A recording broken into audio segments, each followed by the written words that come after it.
제가 주일에도 우리 강사 목사님 잠시 또 광고 시간에 소개해 드렸는데요. 우리 강사 목사님 정말 제가 지금까지 만난 모든 목사님 중에 가장 정말 겸손하신 분이 아닌가 그런 생각을 해봅니다. 정말 닮고 싶은 존경스러운 그러한 목사님이시고, 또 은퇴하시고 현재 또 선교센터 또 선교사님들을 돕는 그런 사역들을 하고 계시지만, 여전히 정말 처음 주님 앞에 헌신했던 그 마음을 가지고 이렇게 사역하시는 모습이 너무나도 좀 아름답고 또 도전이 되는 것 같습니다. 오늘 특별히 여러분 한 장씩 그 요약본을 다 받으셨죠. 그래서 강사 목사님께서 이런 요약이 있으면 또 말씀을 또 오래 기억할 수 있고 하니까 다 친히 이렇게 기록을 해서 가져오셨습니다. 그래서 여러분 이거 또 3일 동안 계속 아마 제공이 될 것 같은데, 이 말씀 또 보면서 계속해서 낮 시간에도 이렇게 은혜의 시간 될 수 있도록 하면 좋겠습니다. 우리 목사님께서 그렇게 다 이제 준비해 주셨고요. 제가 주일에도 잠시 말씀을 드렸지만 이번 주제를 저희가 너무 바빠서 기도합니다. 사실 영어 원문 그대로 하면 너무 바쁘기 때문에 기도하지 않을 수 없습니다 라는 이 제목을 이렇게 정한 이유가, 제가 신학교 시절 우리 목사님을 처음 만났을 때 목사님께서 저에게 그 책을 주셨어요. 그 책을 주시면서 이렇게 신학생인 사실 저에게도 아주 소중한 마음으로 이 책을 건네주셨는데, 그 이후에 저는 늘 생각합니다. 바쁠수록 기도해야 되는구나. 네, 우리가 또 그러한 마음 가지고 함께 또 기도의 자리에, 이 자리에 오신 모든 분들 환영하고 축복하고요. 오늘 목사님을 통해서 또 하나님께서 우리에게 주신 말씀에 여러분 절대 졸지 마시고, 네, 우리 또 초롱초롱한 그 눈빛으로 우리 강사 목사님 또 함께 호응해 주시고 말씀 듣는 시간 가지면 좋겠습니다. 우리 목사님 우리 사실 이곳에 있는 분들 중에 아마 가장 먼 곳에서 오신 것 같아요. 용인에서 또 차로 이렇게 대중교통으로 오셨는데, 사모님도 저 뒤편에 또 함께 오셨는데 너무 환영하고 감사의 박수 이 시간 우리가 힘차게 보내드리겠습니다. 감사합니다, 목사님. 이렇게 말씀 전할 수 있는 기회를 주신 하나님께 감사드리고, 또 남정일 목사님께 감사드립니다. 제가 서울 제1침례교회 두 번째 오는데요, 은혜가 풍성한 교회라고 생각이 돼요. 이상하게 들어올 때 마음이 푸근하더라고요. 그리고 또 만나는 분마다 그렇게 반갑게 맞아주시고 친절하게 해주시고, 오늘도 그냥 많이 나오신 거 이렇게 은혜가 되고, 찬양도 은혜가 되고, 기도도 은혜가 되고, 또 목사님 얼굴 배울 때도 은혜가 되고, 참 좋은 교회라고 생각됩니다. 여러분들 한 분 한 분 모습 가운데서 참 교회를 사랑하시는구나 이런 생각도 듭니다.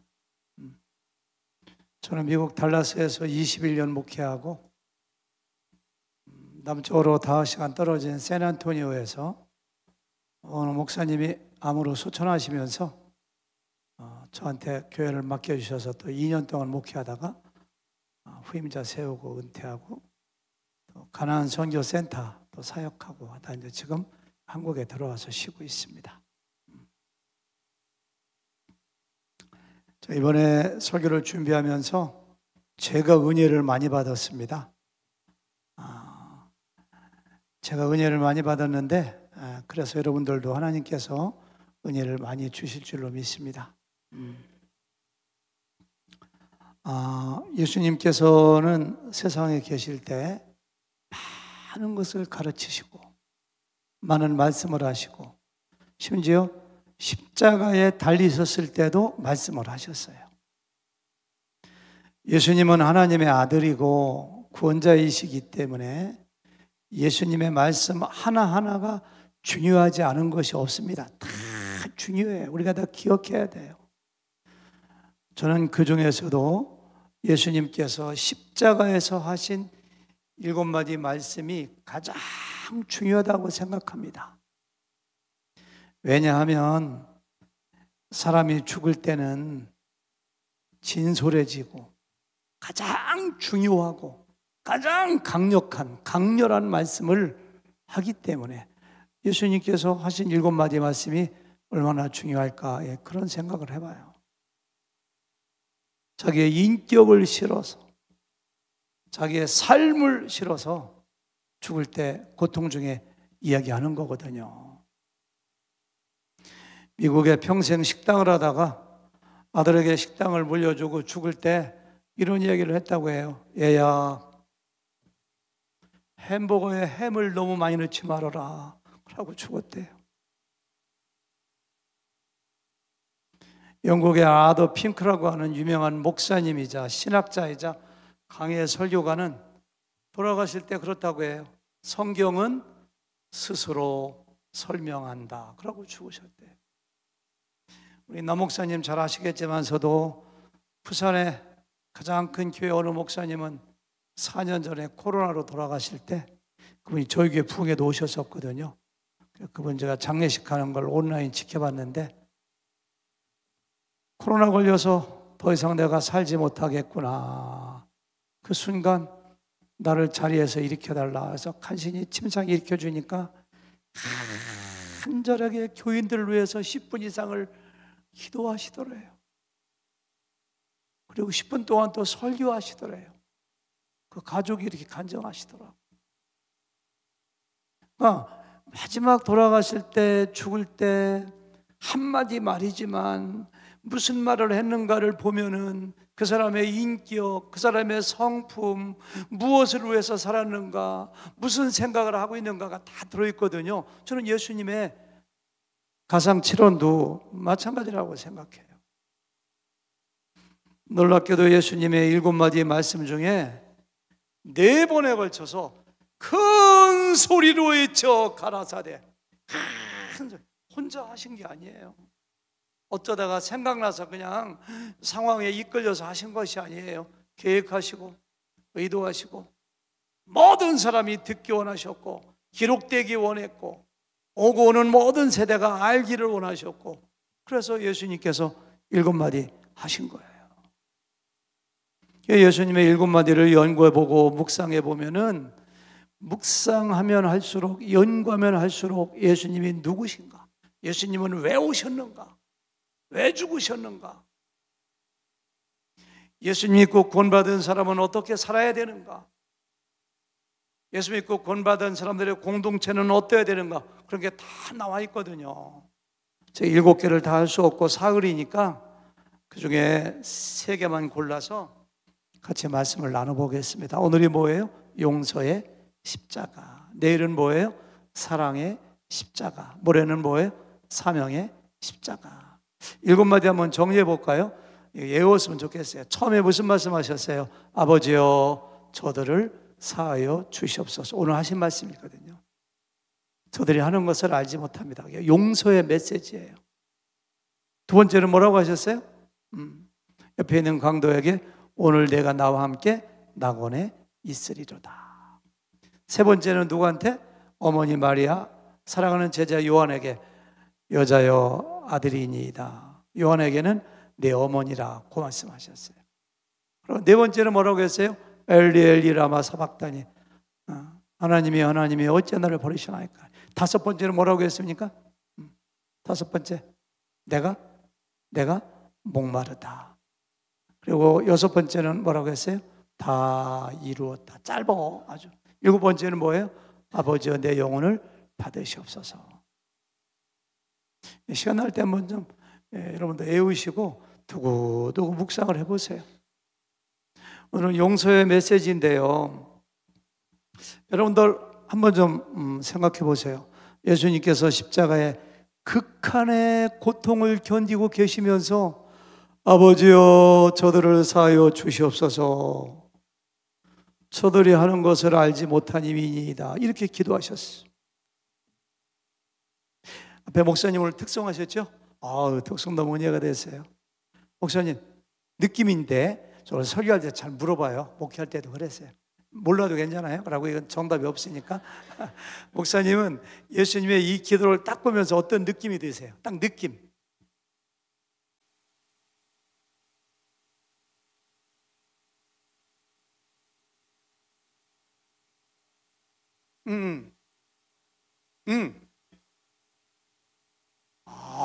대단하십니다. 굿 인사이트. 너무 좋아요.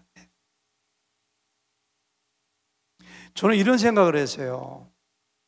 사람이 죽는다는 것은 그릇이 딱 깨지면 물이 흘러나가는 것처럼 우리 육체라는 그릇이 깨어지면서 영혼이 흘러나가는 거잖아요. 얼마나 힘들어요. 얼마나 고통스러워요.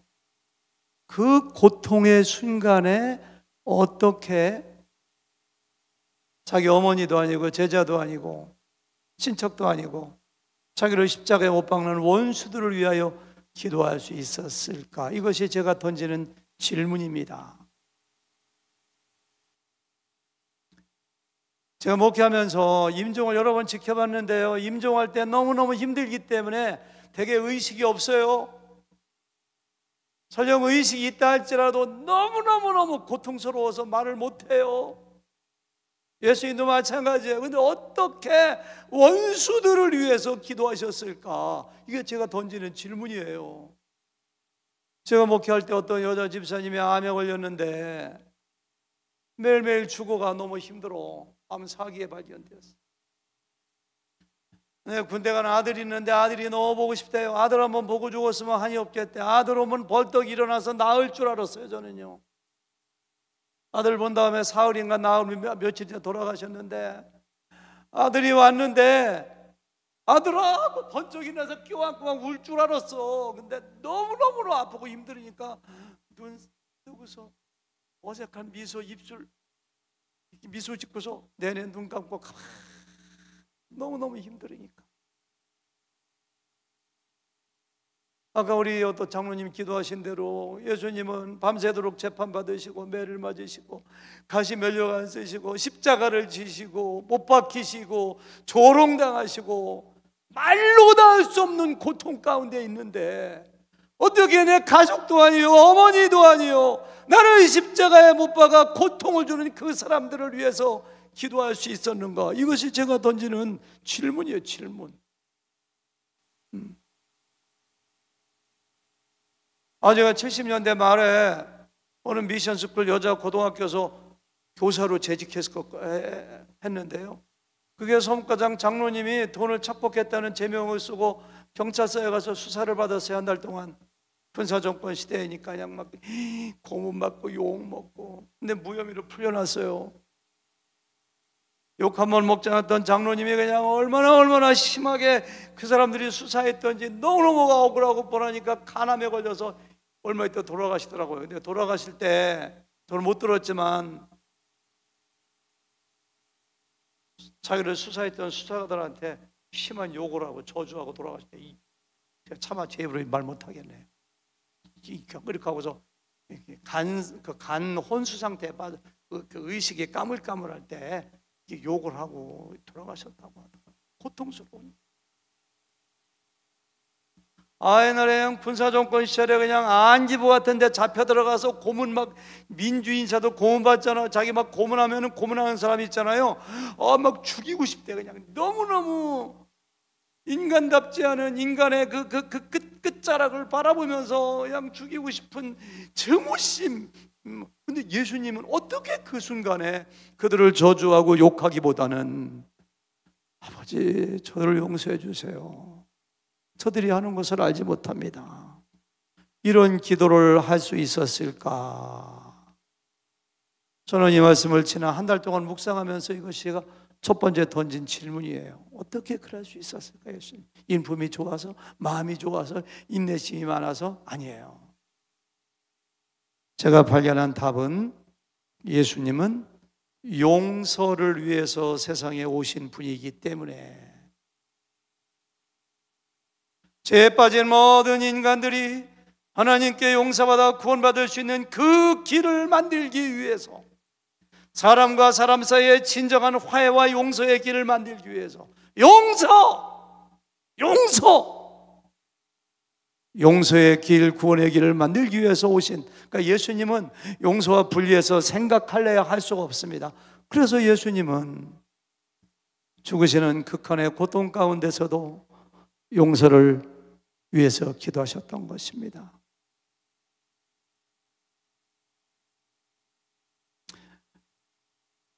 여러분 성경을 봐보세요. 마태복음 18장 보니까 예수님은 용서를 이야기하십니다.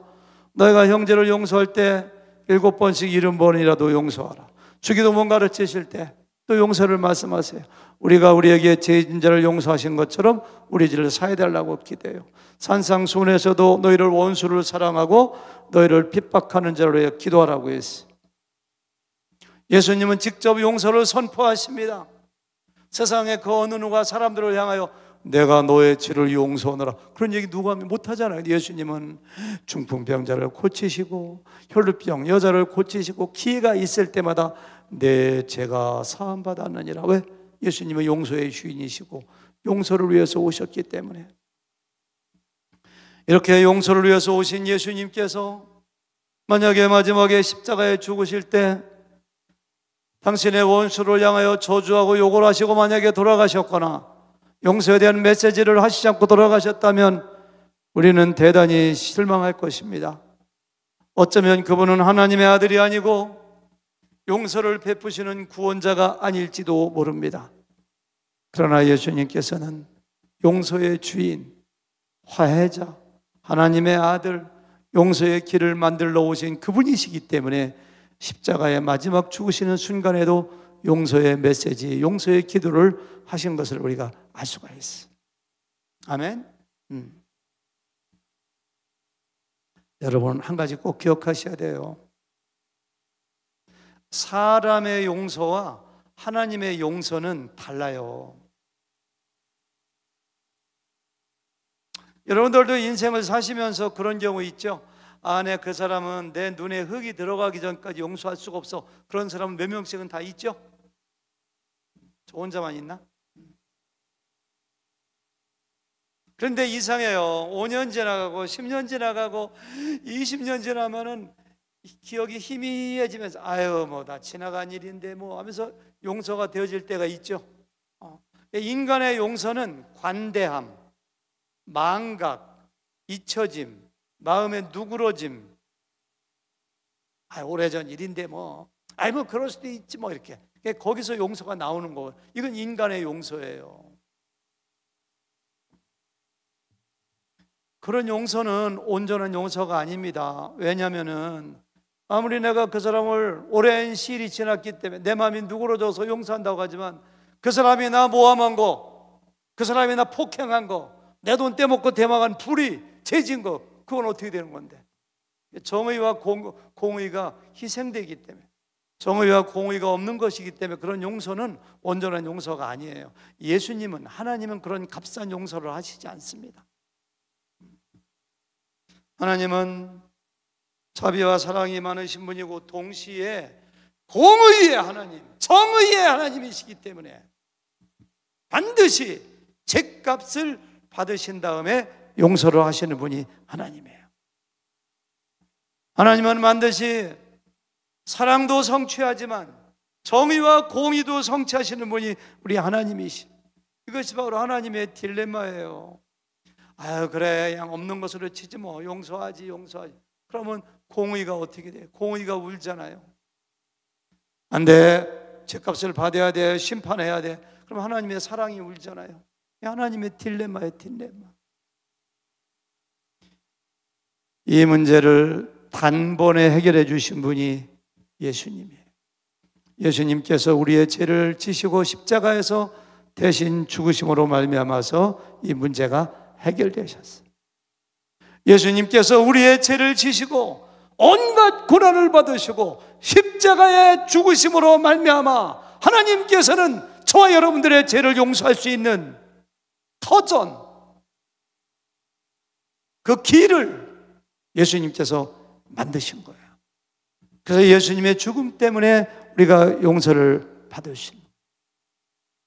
그래서 예수님께서 아버지여 저들을 사하여 주시옵소서, 저들이 하는 것을 알지 못합니다 라고 기도한 것은 조금 더 내용을 쉽게 풀어 쓴다면 아버지 저들의 죄를 대신해서 제가 이렇게 십자가에서 죽으니 저의 피 흘림, 저의 죽음을 보시고 저들을 용서해 주세요. 이게 용서에 대한 터전, 용서에 대한 근거를 마련하신 것을 하나님께 아뢰고 선포하시는 거예요.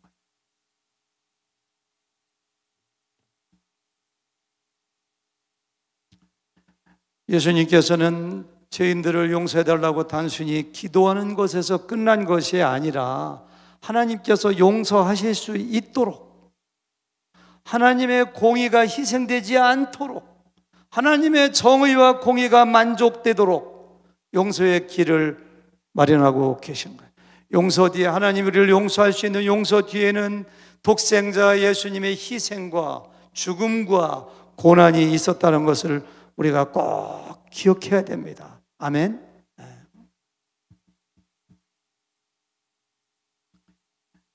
제가 미국 달라스에서 목회할 때 연세가 80 넘으신 노인들을 이렇게 제가 성경 공부할 때가 있어요.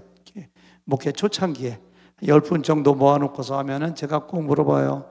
아버님, 어머님, 예수님 믿고 구원받으셨죠? 그러면은 아멘, 저는 구원받았습니다라고 얘기하는 분이 별로 없어요.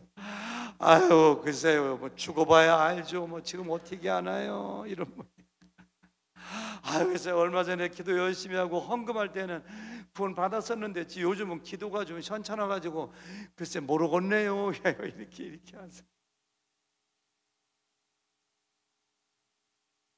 여러분, 하나님께서 우리를 용서해 주신 용서, 구원은 그런 것이 아니에요. 나의 감정에 따라서, 내가 어떻게 하느냐에 따라서, 환경에 따라서 용서됐다 안 됐다, 구원이 붙었다 떨어졌다, 그런 것이 아니에요.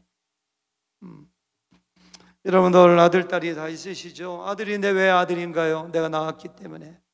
딸이 왜 내 딸인가요? 내가 낳았기 때문에.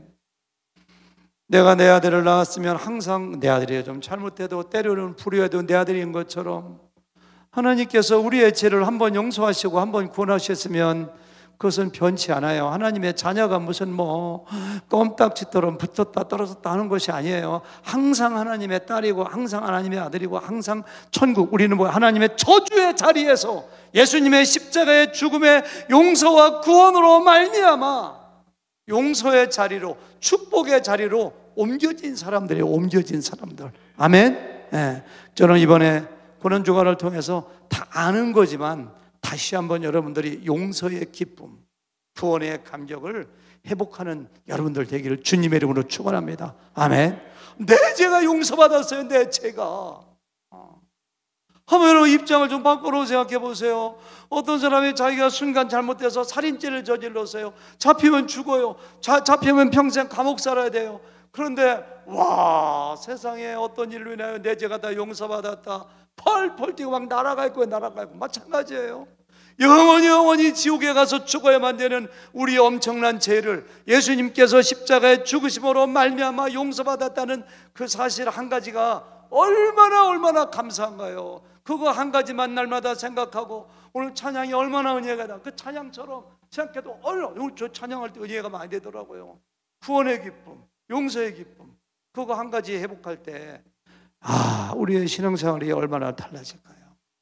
아멘.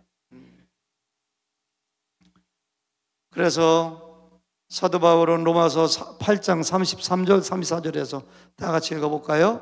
다 같이 시작. 누가 능히 하나님께서 택하신 자들을 고발하리요? 의롭다 하신 이를 하나님이시니 누가 정죄하리요?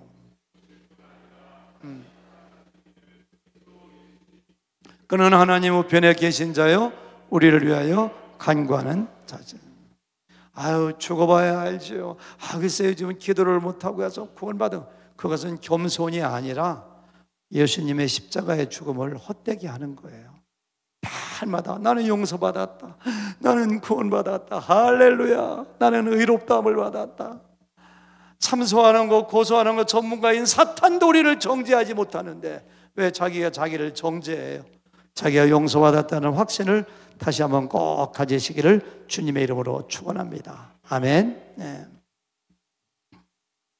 두 번째 큰 거 말씀드리고 싶은데요, 한 가지는요, 고난주간을 맞이해서 오늘 용서의 메시지를 접하면서 여러분들도 주변의 모든 사람들을 다 용서할 수 있기를 바랍니다. 다 용서해야 돼요. 하나님께서 우리에게 명령하신 용서의 대상에는 한계가 없어요. 모든 사람을 다 용서해야 돼요. 나를 배신한 사람도, 이유 없이 나를 모함한 사람도, 나에게 엄청난 재산의 손실을 끼친 사람도, 나를 폭행한 사람도, 나의 원수도 모든 사람 다 용서하라고 주님께서 명령하고 계세요. 다 그런 사람이 있어요. 여러분들 마음속에 적어도 3명, 4명, 5명은 다 있을 거예요. 그 사람은 용서하지 못해. 내가 내 눈에 흙이 들어가지까지 용서하지 못해. 그건 사람도 아니야. 아니, 그런 사람이 여러분들 주변에 한 명도 없다면 여러분들이 영적으로 지금 대단히 승리하고 있는 거 다 있다고요. 근데 하나님께서는 그런 사람도 용서라고 용서해야 돼요.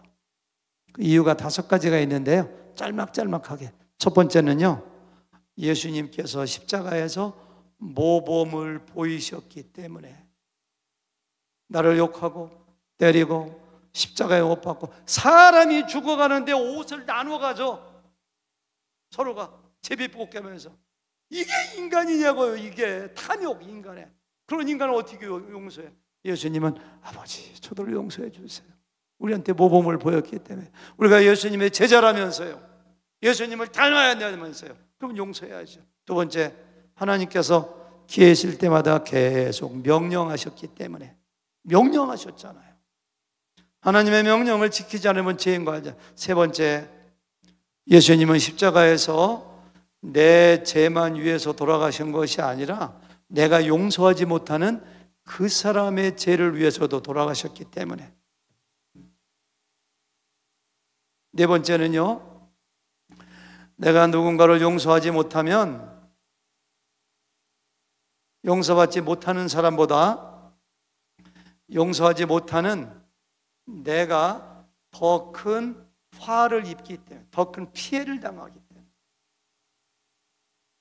누군가를 미워하고 용서하지 못하면 가슴에 독을 품고 사는 거하고 똑같아요. 누군가를 용서하지 못하고 내가 그를 미워하고 살면은 내 마음 가운데 폭탄을 설치하는 거하고 똑같아요. 저 안산에서 목회하셨던 어떤 목사님이 시를 쓰셨는데 이런 시를 쓰셨더라고요. 학교에 가서 날마다 친구에게 가슴을 맞는 학생이 있었습니다. 자기를 때리는 사람에게 원수를 갚고 싶었습니다. 자기의 가슴에 폭탄을 설치했습니다. 그러나 학교에 가서 친구가 자기의 가슴을 때렸을 때 친구의 손목보다 자기의 가슴이 먼저 날아가는 것을 몰랐습니다. 무슨 뜻인지 알죠? 누구 미워하고 누구 막 저주하고 누구 싫어하면은 내가 먼저 병들어요. 내가 먼저 암 걸려요. 내가 먼저 기쁨이 없어요. 내 영성이 죽어요. 그래, 용서해야 되는 거예요. 하나님께서 누구 용서라는 것은 어떤 의미에서 나 자신을 위해서 용서라는 거예요. 마지막 5번째, 왜 용서해야 되는가? 나도 용서받은 죄인이기 때문에. 10,000달란트의 빚을 탕감받은 사람이에요. 나한테 100데나리 온 빚진 걸 내놓으라고 멱살 잡고 감옥에 집어넣으면 되겠어요? 그러니까 마태복음 18장에 예수님께서 임금님의 입을 빌어 이런 말씀하세요. 악한 종아, 내가 빌기에 내가 너를 불쌍히 여겨 내 빚을 탕감해 주었거늘, 마찬가지로 너도 네 친구를 불쌍히 여겨 빚을 탕감해 주는 것이 마땅하지 않느냐. 그래서 그 사람을 감옥에 집어넣어 버려요. 그러면서 그 다음에 같이 읽어볼까요? 35절, 너희가 각각, 다 같이 시작. 너희가 각각 마음으로부터 형제를 용서하지 아니하면 나의 하늘 아버지께서도 너희에게 이와 같이 하시리라. 10,000달란트 용서받았는데 왜 그 작은 걸 나는 어마어마한 용서받았는데 그 작은 걸 용서하지 못하. 그러면 하나님께서 기뻐하지 않으세요? 맞습니다. 용서해야 돼. 제가 이렇게 설교하면은 어떤 분은 이렇게 대답할 것입니다.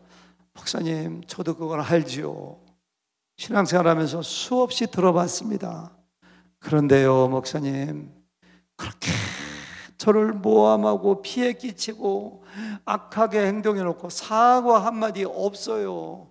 잘못했다고 사과 한마디만 하면 용서하겠는데 사과하지 않는 사람, 회개하지 않는 사람을 어떻게 용서한단 말이에요? 이렇게 아마 물어보고 싶은 사람이 있을 거예요. 사과만 하면 용서하겠는데, 아유 잘못했어, 앞으로 잘할게, 미안해, 이렇게 하면 용서하겠네. 그걸 못해. 사실은 그 말이 맞아요. 진정한 용서는 회개, 사과를 전제로 합니다. 회개가 없는 용서는 없습니다. 그래서 예수님의 길을 예배했던 침례 요한도 첫 번째 메시지가 뭐예요? 회개하라, 천국이 가까워. 예수님도 뭐예요? 첫 번째 설교가 회개하라. 그래서 누가복음 24장 47절에 보니까 또 그의 이름으로 제3을 받게 하는 회개가 이렇게 했어요.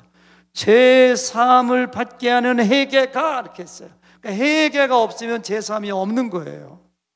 요한일서 1장 9절에도 만약 우리가 우리의 죄를 자백하면 저는 미쁘시고 이로우사 우리를 죄를 용서하신다고 말씀했잖아요. 우리의 죄를 자백할 때.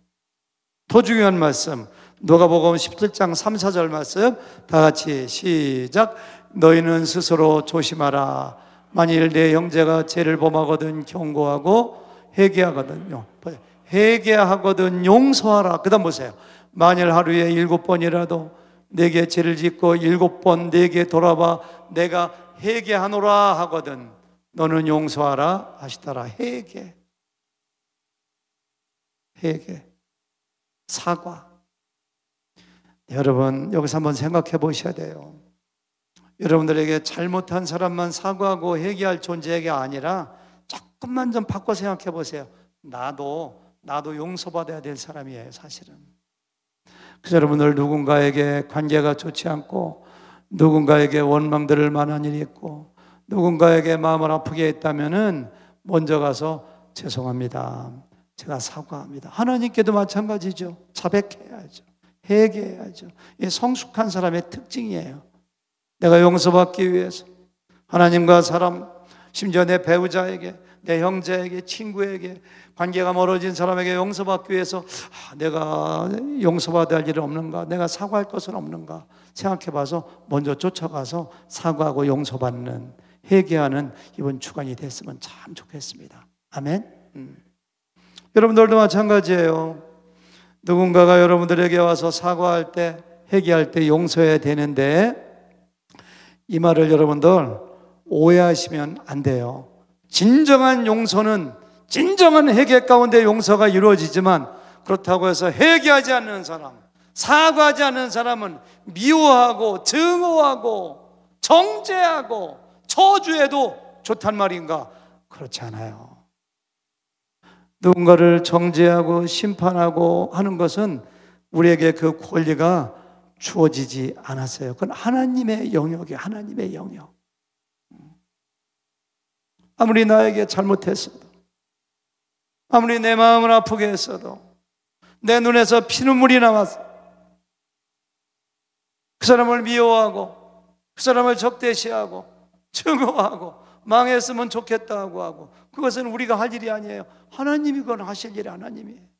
그러니까 예수님께서도 산상수훈에서 원수를 용서하라고 하지 않고 뭐라고 했어요? 원수를 뭐라고 했어요? 사랑하고 그를 위해서 뭐라고요? 기도해 주라고. 여러분, 사람을 용서하는 거 어려운 일이 쉬운 것이 아닙니다. 근데 그렇게 대단한 것도 아니에요. 내가 어떤 사람을 용서했다고 해서 옛날에 친했던 관계로 되돌아가는 걸 의미하는 것이 아니에요. 진정한 용서가 무엇이냐? 제가 세 가지 질문 던져볼게요. 나에게 상처 준 그 사람을 불쌍히 여기고 사랑하는가, 아니면 미워하고 증오하는가? 대답해 보세요.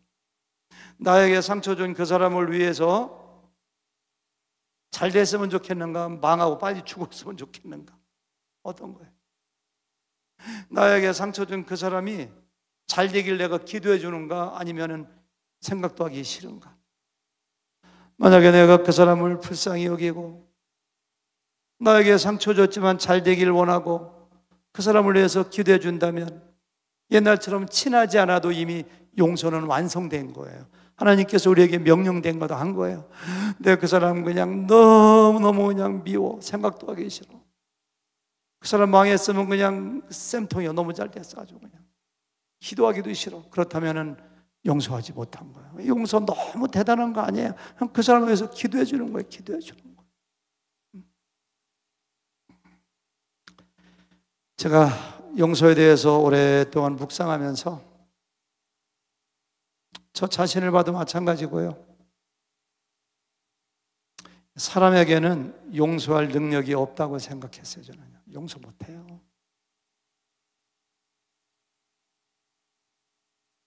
우리가 누군가를 용서하기 위해서는 성령의 기름 부으심이 있어야 돼요. 그래서 여러분들 오랫동안 신앙생활 하신 분들은 코리템 범여사의 이야기를 잘 아실 거예요. 사진 나올 텐데요. 네덜란드에서 살던 유대인입니다. 유대인. 나치 시대에 유대인들을 집에 숨겨줬다가 발각되어 가지고 끌려갔어요. 수용소에. 자기 아버지, 어머니, 자기 사촌 언니, 자기 다 끌려갔어요. 나치 수용소에서 얼마나 고통을 받고 고난을 받았는지, 온갖 고문, 치욕, 굶주림 다, 자기 아버지, 어머니 자기 앞에서 죽는 모습 다 봤고요. 자기 사촌 언니 죽었고요. 자기만 스스로 기적적으로 살아서 해방되었어요. 전쟁이 끝났으니까. 하나님께서 말씀하세요. 뭐 신학을 공부하고 복음을 증거하는 사람이 되면 안 되겠느냐? 신학을 공부했어요. 여기저기 다니면서 복음을 증거하는데 하루는 하나님께서 너 독일에 가서 복음을 증거하면 안 되겠냐? 하나님, 저는 죽으면 죽었지 독일 사람들에게 복음을 전하지 못합니다. 독일 사람들이 우리에게 한 일이 어떤 일인데요? 그 사람들은 인간도 아닙니다. 저 못합니다. 예, 내가 십자가에 죽은 것은 그 사람들을 위해서 죽었단다. 독일 가서 말씀을 전하라. 그 말씀에 순종해서 독일 가서 막 복음 집회를 막 열심히 전도합니다. 가는 곳곳마다 사람들이 막 모여들어. 사람들이 그냥 한번 어디 가서 집회를 하고 막 간증을 하고 설교를 하고 사람들이 인사에만 나와서 악수를 하는데 이렇게 보니까 옆에 어떤 남자를 보고 자기는 심장이 멎는 것 같아요. 그냥 몸이 굳어버렸어.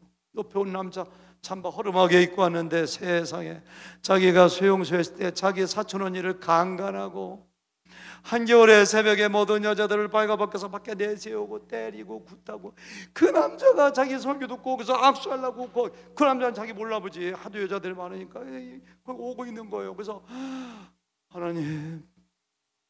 하나님의 진노의 번개가 저 사람을 때리기 전까지 저는 저 사람 악수할 수가 없어요. 저 사람 용서 못해. 하나님 저는 못해. 그때 강력한 성령의 음성이 들려왔대요. 내가 십자가에서 나에게 침뱉고 내 옷을 벗기고 나를 때리고 못으로 못 받고 조롱하던 그 사람들을 위해서 기도하고 용서한 것을 너는 잊었느냐? 너도 할 수 있다. 저를 용서해라. 내가 십자가에 모든 사람을 용서했지 않느냐? 그런 음성이 들려왔다. 하나님 저는 못해. 하나님께서 해주세요. 그 사람이 앞에 왔어요. 자기도 모르게 손이 팍 나갔대요. 악수를 했대요. 그 사람이 악수하자마자 하는 말이 여사님 감사합니다. 네덜란드 사람으로서 우리 독일 사람에게 와서 복음을 증거해 주셔서 감사합니다. 저는 말로도 할 수 없는 죄인 중에 죄인입니다. 저는 오늘도 죄를 용서받기 위해서 이 자리에 나와서 용서를 빌었습니다. 저를 위해서 기도해 주시겠습니까? 그러더래요. 그 말에 그 사람에 대한 모든 미움과 증오가 성령의 기름 부어진 거예요. 그게 싹 사라지면서 그 사람을 위해서 간절히 기도해주고 그 다음에 느낀 것은 자기 가슴에 말할 수 없는 하늘의 평화가 임하는 거예요. 그러니까 용서했을 때 평화가 확 오면서 더욱더 열심히 힘차게 복음을 증거하면서 그분의 책 금방 나왔던 거 주는 나의 피난처라는 책에 나온 간증이거든요. 간증.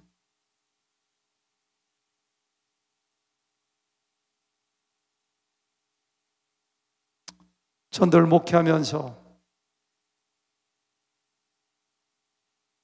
나이가 70인데요. 70년 동안 살아오면서 용서하기 힘든 사람이 왜 없을까요? 저도 버스 타고 오면서 용인에서 아내에게 그런 얘기했어요. 버스 타고서 기도를 했어요. 내가 오늘 설교할 자격이 있는가?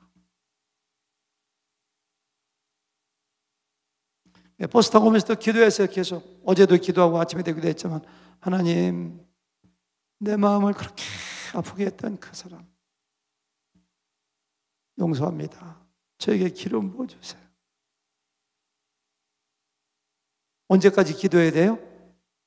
그 사람이 용서하는 마음, 불쌍한 마음 생길 때까지, 사랑하는 마음이 생길 때까지.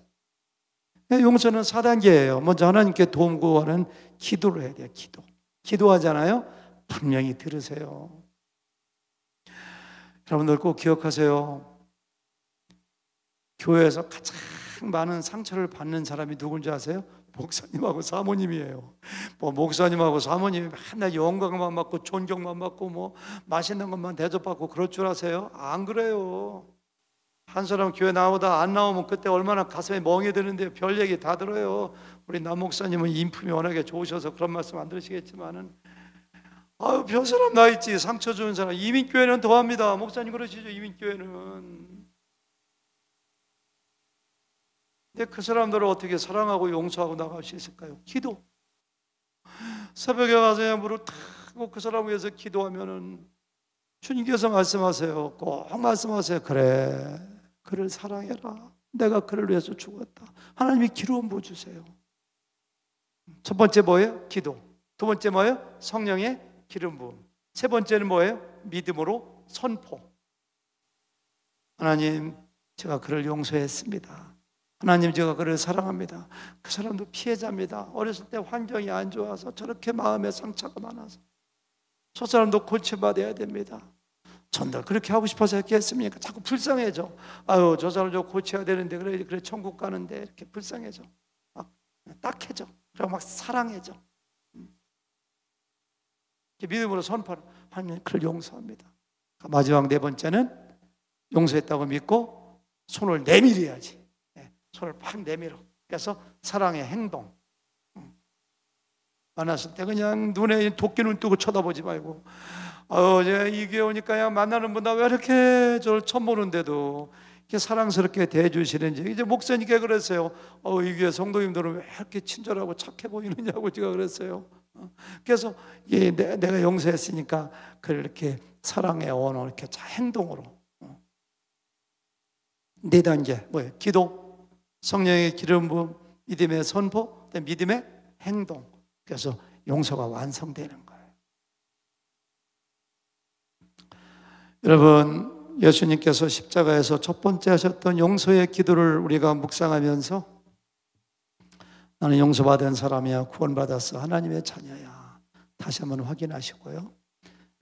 용서를 위해서 오셨으니까요, 여러분들 이번 기회에 주변에 있는 모든 사람, 여러분들에게 상처 주고 여러분들을 배신하고 힘들게 했던 모든 사람을 다 용서한다면 내 마음 가운데 말할 수 없는 하늘의 평강이 나에게 임할 것이에요. 그래서 내가 천국을 살아가야 될 거예요.